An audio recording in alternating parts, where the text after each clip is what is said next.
ஒரு அழகான பச்சை பசுமை நிறைந்த கிராமம். அந்த கிராமத்தில் மணி என்ற ஒரு சின்ன பையன் வாழ்ந்து வந்தான். மணி மிகவும் சுறுசுறுப்பானவன். ஆனா அவனுக்கு ஒரு பழக்கம் இருந்தது. அவன் தன்னுடைய விஷயத்தை மட்டும்தான் நினைப்பான்.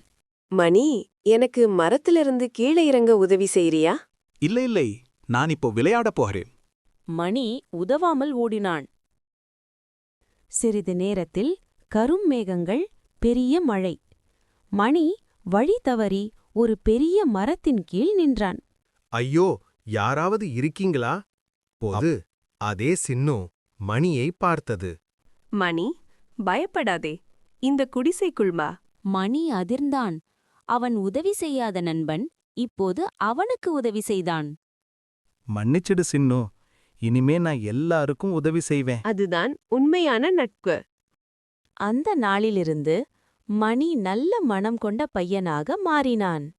நல்ல மனமிருந்தால் நண்பர்களும் சந்தோஷமும் நம்மை தேடி வரும்.